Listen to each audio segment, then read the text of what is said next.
Hello, good evening, everybody. We have a fantastic full house of fantastic people who have managed to get themselves the most incredible PR or their boss's PR. Some of us here. So I think, well, first off, what we're going to do, I'm just going to do a quick bit of housekeeping. So please put in comments if you can see and hear us. And you need to put your name, and then I can also put your comment onto the ticker board, okay? That will be trickling past every time someone says hello. So please say hi if you're here and where you're dialing in from. That's very important to know. But without further ado, welcome everybody. Welcome you wonderful ladies for giving up your evenings. Everybody's had to rush and put their kids into bed, closing doors. You know, we're doing all this kind of stuff so we can just have a bit of, half an hour to say hi and to share your fantastic PR successes. First off, today I delivered a masterclass and it was all about getting into the PR zone. So I hope you are feeling a bit more into the PR zone. After tonight, you're going to be thinking, yes, I am really in the PR zone. You're going to be so inspired by Esther, Judy and Charlotte's stories. And hi, Kate, you're here. She's dialing in from Shropshire. Let me just put her up on the ticker tape. Whoop, whoop. Any more comments? We're going to share your name and what you're doing, where you come from. So I have had some people who've actually been posting their homework in the task thread. So please do that from today's homework. Otherwise, we can't see what you do. We can't do much networking. So use this opportunity as a massive networking opportunity. And then post your tasks. And then I think without further ado, we have lots of questions for these lovely ladies. So these people have just, worked with me and they've just gone ahead and steamed ahead and just got, it's what you call a PR snowball. Okay. So first off, we've got Esther. And what I'm going to ask you all to do is to tell me, because you've been trained so well, I want you all, when I say Esther, what do you do, to give me your top line and what you do. And then I'm going to go around the room. Then it's Charlotte. Then it's Judy for your top line. And then I'm going to ask you one question. And we're going to go around the room. And we're going to go like that. So if everybody can hear us and you're liking what they're saying, share a bit of love, share some comments, and I can share the ticker tape. So Esther, darling, what is your top line? I feel so put on the spot now. Hello, everybody. I am Esther McCann, also professionally known as Miss Manifesther. I am a manifestation coach and spiritual mentor, and I help people to manifest the life of their dreams, happiness, and fulfillment. That'll do. Wow! Bravissima! Did you hear that? That was amazing. Esther, what script were you reading? It's all in there. She knows it. She's got it nailed. Okay. Charlotte, what's your top line? Well, how could I know that? That was perfect. Absolutely that one. My name is Charlotte. No. My name's Charlotte, and I do PR for Alan Fuller, who is an independent property expert. So he is now, after working with Amanda, he's sort of the go-to voice on everything that's going on in the property market. And you're probably all aware that there is a lot going on in the property market at the moment. So I was doing social media and website stuff for Alan, and then he put me in touch with Amanda. And now I have this whole new PR role, which is amazing. Yeah, isn't that amazing? And anyway, Judy, well, it won't spoil your intro, but it's what you call how do you call it when you do a bit of a side hop or an upshift in your work? Judy, what's that called in careers land? What's What, the promo? Using your skills, packaging your potential. Oh, look at that. Okay, so Judy, tell us what your name is and where you come from. Packaging your potential, I'd say. Career potential. Yeah. Brilliant. Judy, what's your top line? Okay, I am Judy Bullimore, known to my clients as a dream job mentor. I call myself a global careers expert and interview coach. And really, what I'm all about is helping people connect to their career paths and really packaging up their experience, doing themselves justice for their applications and their interviews, and really packaging their career potential. Wow, look at that. You see, you're all fantastic at nailing what you do. We've actually had a comment. Somebody, whoever's posting, you actually probably need to put your name, please, unfortunately, because StreamYard is not very friendly. So just put your name when you're doing it. So Facebook user has said they've heard Alan Fuller this morning. Oh, yes, that's right. I think on the thing, and they want to hear more about that. And then we have got Risha. Hi, Risha. Thank you for joining. She's the author, Not That Different Educator. So welcome, everybody who is. And that's Marianne who made that comment. So thank you, everybody. So going to my first caller, Charlotte. I'm not gonna go around in order, just to kind of like shake it up a bit. Yeah. In terms of getting PR for Alan, because at first, what were you employed by him to do first off?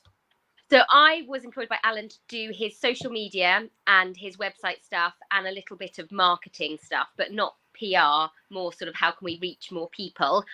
And then you got in touch with Alan, and Alan just said to me as a sort of a side thing, oh, do you fancy coming along to this meeting? And I was like, yeah, why not? You know, I might be able to talk a little bit about what I do on social media that might help. And then, I mean, maybe I was speaking out of turn here, but I feel like we got on very well. We got on famously. Did, and we had so many ideas, didn't we? We were both kind of buzzing with ideas for Alan. And I just realised that there was this whole new side of things that I could be doing for Alan. So we started working together. Yeah, we did. But actually, come on, spill the beans about what you used to do. Come on, let's just hear that secret. So my old job before. Yeah, that's pretty impressive. Before working with Alan, I was a journalist. So I worked, I was a broadcast journalist, so I worked in radio. So started off in BBC local radio, reading the news at BBC Radio Berkshire, and doing some producing and news reading there. And then I've worked at Sky News, Channel 5, and then I was the political producer at Good Morning Britain on ITV up until I went on maternity leave. And then the hours were crazy, and I just couldn't fit it into my family life, which is why I'd started doing these other bits for Alan on the side. And now that's just sort of a role that's grown and grown over the last couple of months. I think, how long? 6 months, 6 months, yeah. And I really wanted to talk on this because it really was a snowball thing, because it started off, I felt I was really struggling to get, and I was doing all the right things. You know, we talked about so much, and I'd learned so much, and I really felt really confident going into it. And I just wasn't getting anywhere, and it was so incredibly frustrating because you think, you know, I'm doing all of this right. And it was so good speaking at the pitch clinic that you organised last week, Amanda, with India from The Telegraph. Yeah. And that's one of the things that she said, that was sometimes you can be doing everything right and it doesn't happen yet. And you just have to have, because I think I would have thought, oh no, this isn't for me, because I was new to it. I probably thought this isn't for me. But it was having you, Amanda, saying, keep going. You are doing the right things. Here's another way to do the subject line. Here's another suggestion of someone you can contact. You need somebody to keep pushing you to do it, because it was a challenge getting him in. You know, Alan is absolutely incredible and he knows so much. But when I was hitting national newspapers, you know, he's an independent estate agent in Putney. A small voice, potentially. A best kept secret, no? Yeah. But for them, I think it was quite hard to say, you know, where does he fit in? And so that was a real challenge at the beginning. But it really was just getting that first one in. And then I'm absolutely sure the more you keep emailing and the more they see that name coming up, they suddenly think, oh, he must be a big deal, because I've seen his name so many times, maybe just in their inbox from me. Or they Google, and the first thing that came up was the first thing we got from, which was in the it's in the Times, the first one. Yeah. I think then if you Google, go on the news tab and you see one thing, suddenly they think, fine, you know, if he's been there, then he must know his stuff. And from there, it's just gone on and on and on. I can't even remember the question you asked me, Amanda. Sorry. Well, you kind of answered what was your biggest challenge for PR. And I think really it was, I tell you what the biggest challenge was for you at the beginning was lack of response. Ergo, you could have taken it as a rejection. You know, people are just ignoring you. But actually, the journalist, Telegraph journalist the other day said, just don't take it personally. So we have this rule, and I don't know whether you other girls have done this. It's a 3-3-3 rule. Send an email. wait 3 days. Send another email, change the heading up, wait 3 days, send another email, change the heading up. So that is how you've just got to be persistent, because I tell you one thing, the minute you're in the press, come on, Esther, share what happened. I mean, she slides into my bloody DMs, as you do, Judy, all the time. But the one you did the other day is like, oh, effing fucking hell, man. Come on, share what happened. Yeah, and I would attribute a lot of that big fat thing to your press coverage that you achieved on your own. Do you want to go straight to the big fat thing, or do you want me to like? I don't know. Okay, let's have a vote. Who wants to have big fat thing in the comments? Come on, big fat thing. So let's just start with what was your biggest challenge when it came to PR? And we might, if anybody votes for big fat thing in the comments, we might share it right now. Okay, fine. Biggest challenge was definitely I'm not going to say working with somebody like at a personal level, but I was taking like a PR course. I was doing everything, like Charlotte said, doing everything right, but ultimately I wasn't getting anywhere. I was getting no responses, and it was really disheartening. And it's really hard not to take that personally and to feel like what you're putting out there isn't wanted, or that they don't see you as an expert, because that's just where our brain goes to, and it's just, it's so easy to go into that. So obviously we connected, and I thought, this is it now. Like, if I'm going to do this, I need somebody to really hold my hand and to actually like show me where I'm getting this wrong. And a bit like Charlotte said, just keep like pushing you and encouraging you. And don't take it personally, because with so many other things, people be like, no, don't chase them because you're coming off as like maybe needy or like whatever. And it's like, no, it doesn't work like that. Like, journalists get bombarded. They literally like, you just have to be there, almost like right email at the right moment. And there was so many journalists that I reached out to at times and got nothing back, but then you send the right thing at the right moment and they're like, yeah, brilliant. And it's just straight off. It's easy. But you just have to kind of be willing to go, I'm not taking this personally, have my skin in the game, and just kind of detach from any of that meaning and just be like, I've got to be willing to just put these pictures out. But my pictures were, they were obviously not good enough. I was going to say they're a mess. So you really helped me to kind of refine my pitches and just get straight to the point and learn how to find journalists and how to just build all of that. And it was completely invaluable. And the rest is history. Somebody has said to share it, but I actually want to go straight over to Judy Bullimore. And we want to hear, what was your biggest challenge for you when it came to press coverage?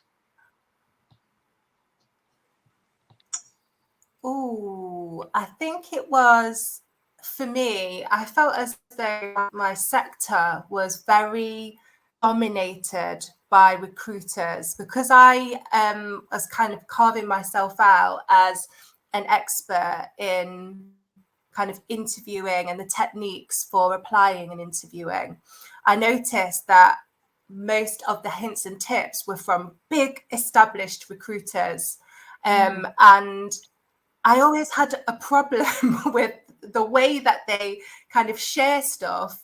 But little old me, just kind of starting out, I just, I wasn't sure of how to get that credibility and showcase my perspective as a credible perspective, given that I didn't have at the time the foundations to say, well, I've spoken here and I've achieved that and I've done this.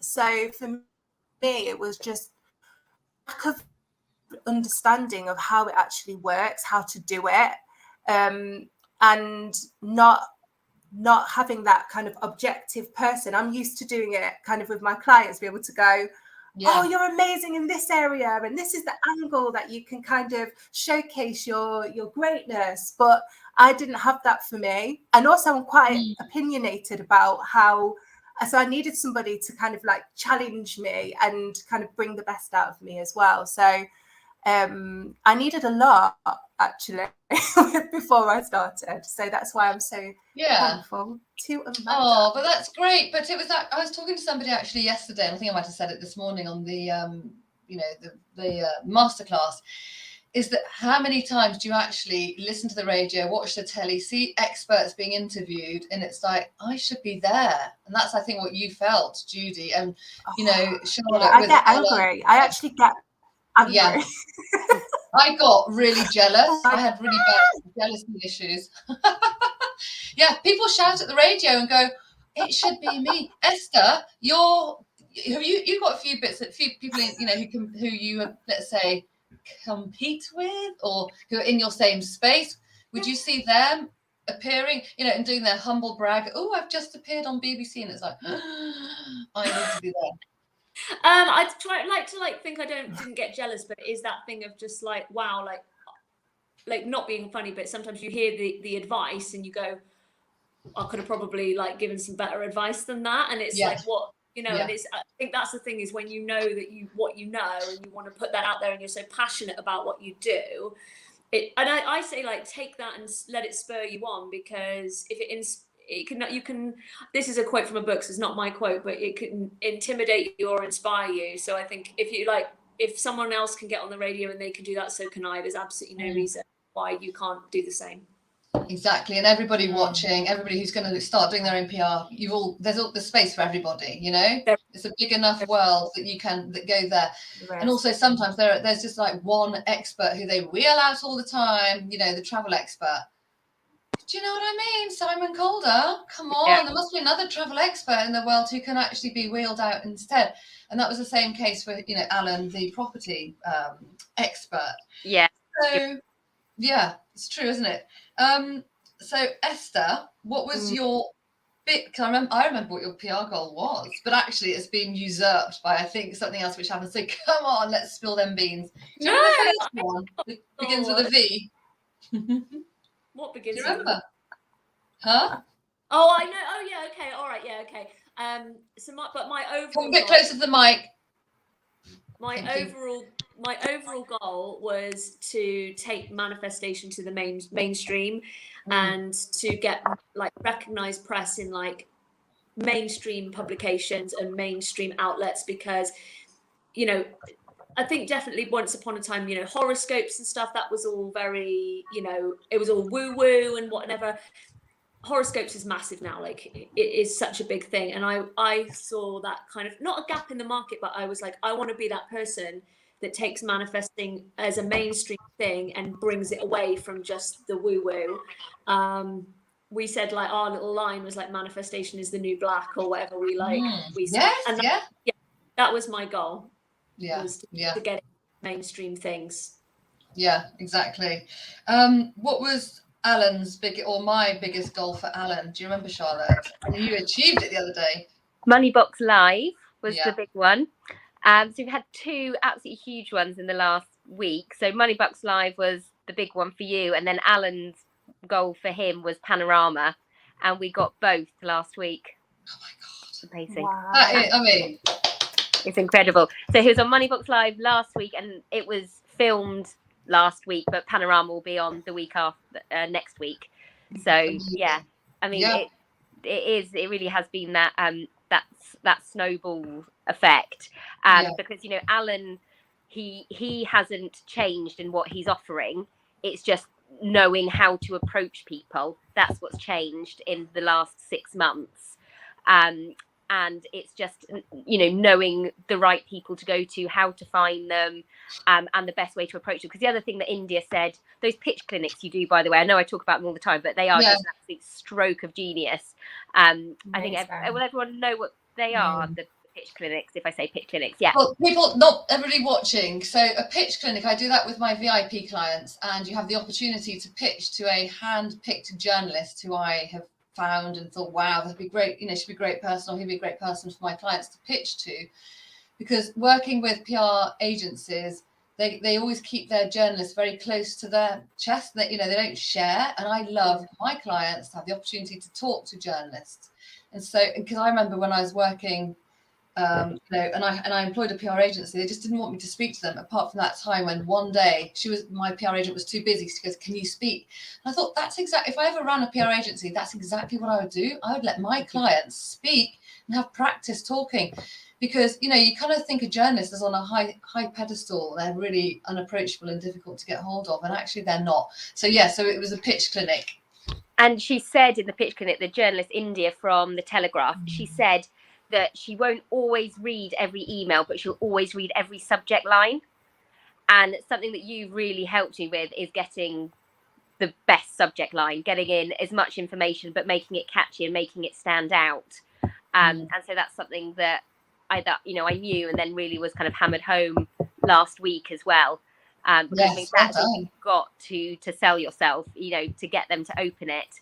But she says even if she doesn't open it, then normally she'll have remembered something, and then next week or the next month it might be relevant. And she says she never deletes an email, so once it's in her inbox, it may well be that she'll then search property expert.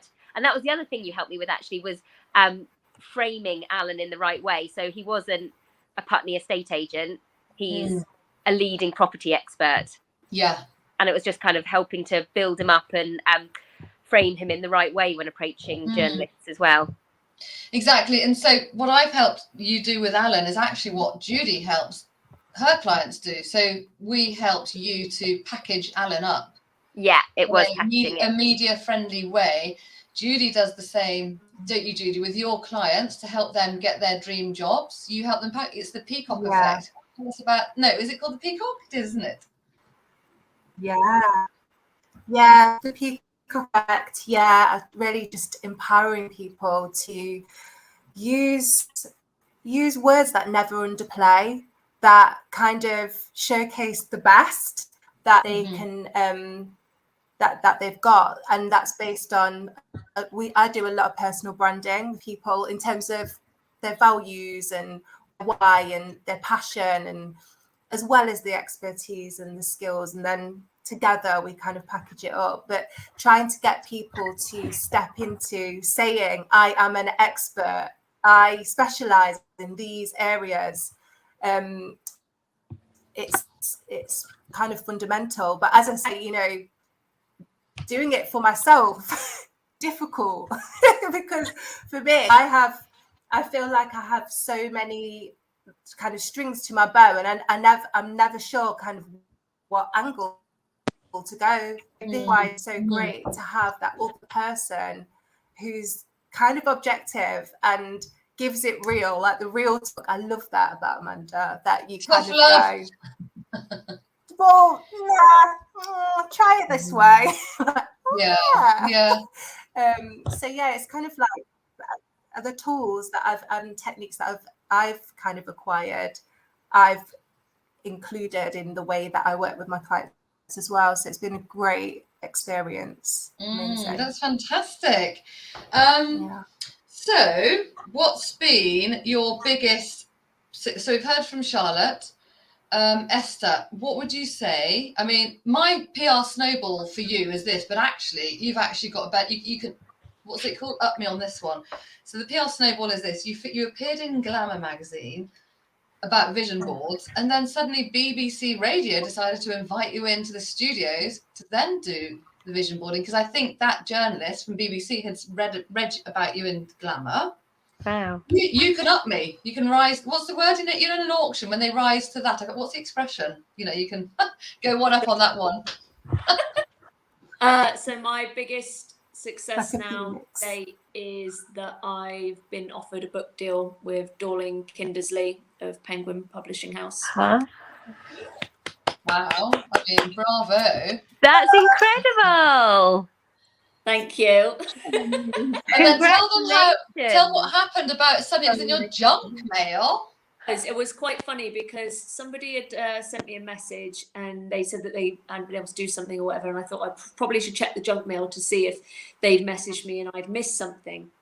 So I went into the junk mail and there was nothing from this person, but there was an email that had come in about 50 minutes earlier from what would you call them? They're a commissioning editor, so they come up with an idea for a book. They pitch that idea to the bigger editors of the publishing house, and then their job is to then find somebody to potentially author that book. And but you still then need to pitch it, so it's quite kind of weird. They reach out to you, but you then need to pitch. So she reached out and said, would I be interested in creating this book? And I was like, does a bear, poo in the woods? Of course I'm going to be interested in that. Pray.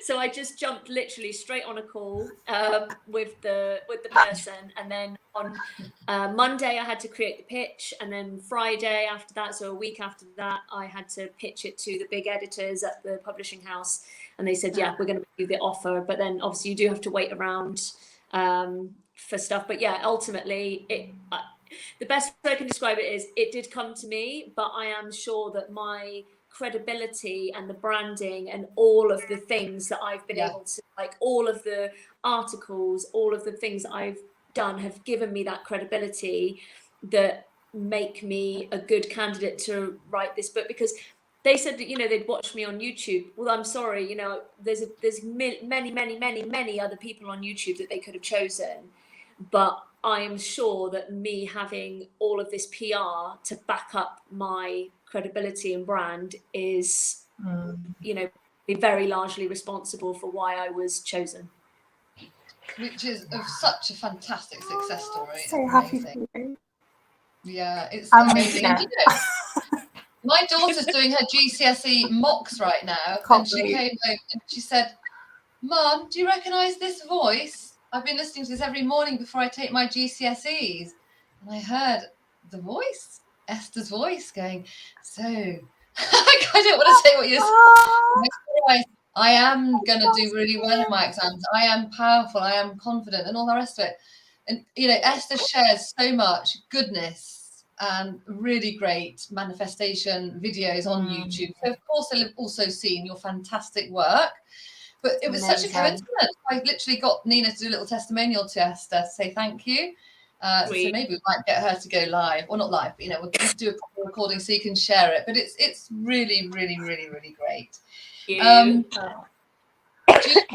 So what would you say, because I've got my little story about your biggest success, but you might have other ones which I don't even know about. I mean, that's the thing. Suddenly we say adios, and then, you know, all these things, great things are happening. So Judy was on the radio the other day. That's number one. But what would you say has been your biggest success as a result of getting your press coverage? Like your biggest splash?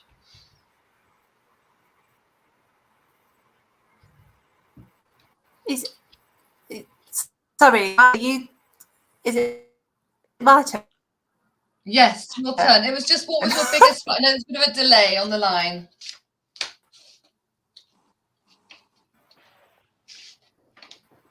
Hello. Yeah, can you hear? So sorry. Biggest one today.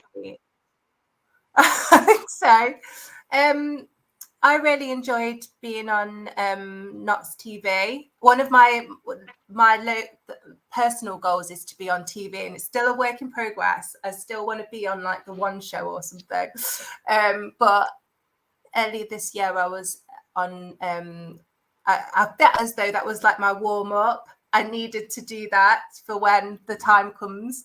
But it was lovely being in Yahoo Finance and HuffPost. I think those two were great, because from that I ended up being on the panel for Hayes, which is a big, and also I get a call from BBC quite a lot these days, because I think I'm on their list of go-to experts for anything to do with employment related stuff. So I think I totaled. I think I've been on about 10 times now.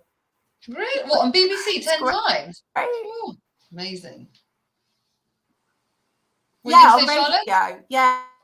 I called up for all different bits of employment. So if an article comes out or a report comes out, I often get calls. And now I kind of choose whether I want to go on or not now, because before I would be yes. Whereas now I'm like, well, I just choose it wisely now, because I think I want it to. I'm being strategic now. It's like if I'm talking about a subject or a particular area, I know that that's going to be relevant to what it is that I'm trying to do next. So yeah, I do kind of choose now, which is lovely. Well, what a great position to be in, to be choosing. Alan's doing that as well, you know. There's been a couple of things I've offered him lately, and he's gone, oh, I'm too busy to do that. I can't do it now. Whereas I know 6 months ago we would have leapt to absolutely any opportunity. But I mean, he's actually had so much. He said to me, I need to fit in my day job as well, Charlotte. I'm like, okay, fine, you do that selling house thing if you have to. Oh, you mean that old thing about selling a house? God. Yeah. Well, that's amazing. Now I want you to close off. I know we're going to be talking tomorrow about your press ready profile, and I always bang on about this one thing, and it's called your golden nugget. So I know I want to share Charlotte can share her golden nugget. I mean, you've probably got many of them, but it's your sign language. Tell us about that, because that's something which I find really interesting. When you're talking about yourself and when you're pitching yourself to a journalist, they always, in order for you to stand out from the crowd, what is it about you that makes you different? So I was on Jeremy Vine because I can say hello in 16 different languages.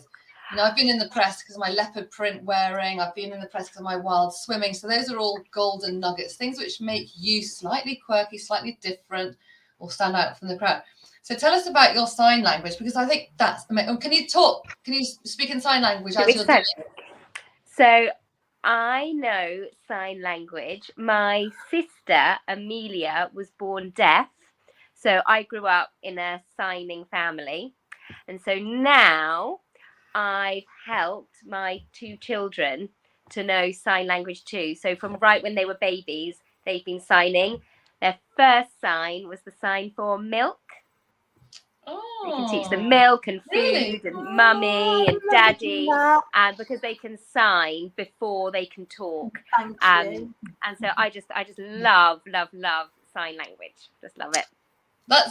I just love that. It's just beautiful, real inclusivity. So thank you for sharing. I've never seen you signing. I've heard about it. So I think that's a really good thing. So when you want to PR yourself, maybe one day you say that, and you set up a bit of a sign language school during someone said about my raving. So I'm put off by the comments. My raving? I don't do no raving. No, it's really good to have something which makes you stand out from the crowd. So so Manifesther or Judy, anybody want to share? You don't have to. I am putting you on the spot here, but what would you say makes you stand out from all the other manifesting queens? I always talk about my techniques. Yeah. Your technique. I always drop that I'm the creator of the interview story action technique. So that's kind of my golden thing, that I've created a new technique that's like 10 times better technique. So if anybody knows that they're interviewing and they've been told to use the STAR technique, I'm the one who thinks that that's terrible, and to use my technique, which is the interview story impression technique. And I created the peacock effect, which is where you kind of peacock yourself for interview and on your CV, and you kind of get into that proud peacock mode when it comes to you about yourself. Exactly. And so what Judy's doing is she's actually challenging and disrupting the standard way of having a job interview, which is to use this STAR technique. Now, not everybody will know what the STAR technique is. So whenever we're talking, we always need to go, well, STAR technique means X, Y, and Z. But you do that, and it's like, it's so antiquated and rubbish. Use the system which I have created. So I've given a lot of thinking time to Esther. Are you the tattooed lady? Come on, girl. What is it? I've got it all going on. I am the golden nugget. I mean, what? I think that the difference between me and a lot of other manifestation coaches is that I give a lot of like tools and things that actually get people to embody what it means to manifest.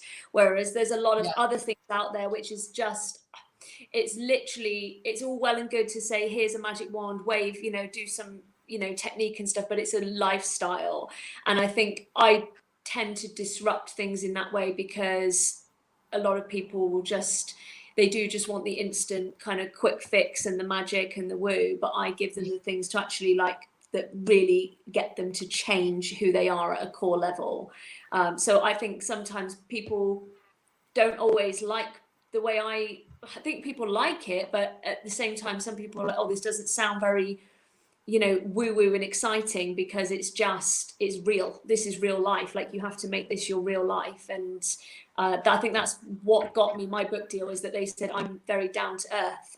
And that's what they needed. They needed somebody who can make manifesting real life and not just some fantasy stuff that you just pick up from time to time. So that's my golden nugget in a very perfect. And it works, because you came across some woman who had raised, she wanted a bit of dosh, and then she manifested a certain amount, wasn't it? 100. Yeah, lots of people do that.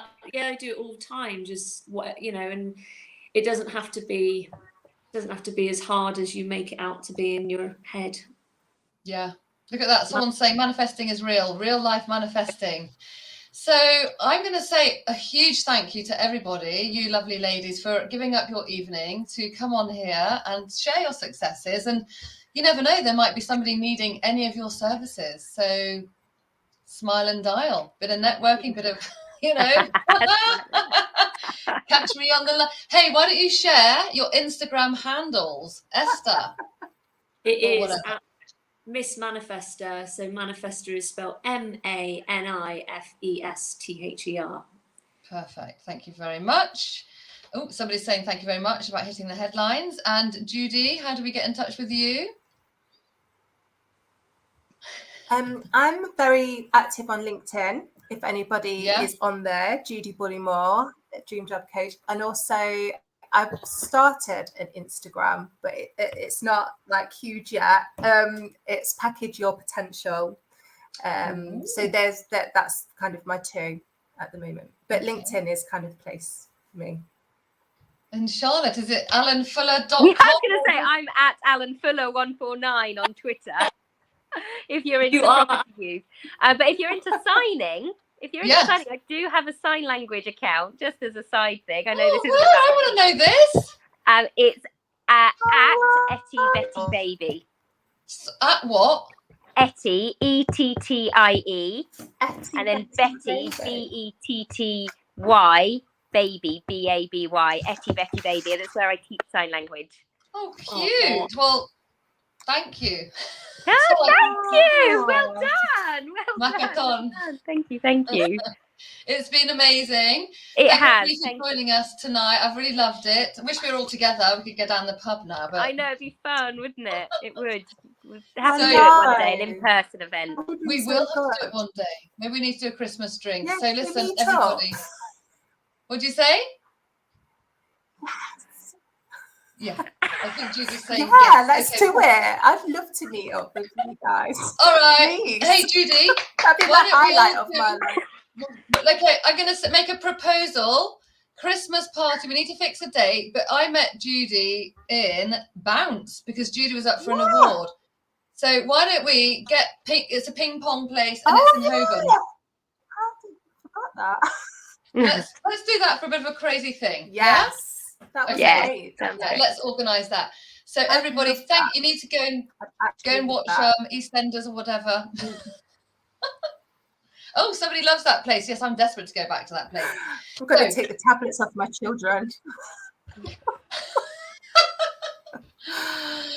Thank you. Take the tablets off the kids. Thank you so much, everybody. And it's been lovely seeing you. And thank everybody for joining, for your comments, blah, blah, blah. It's been wonderful. I love doing these events. So thank you. Adios.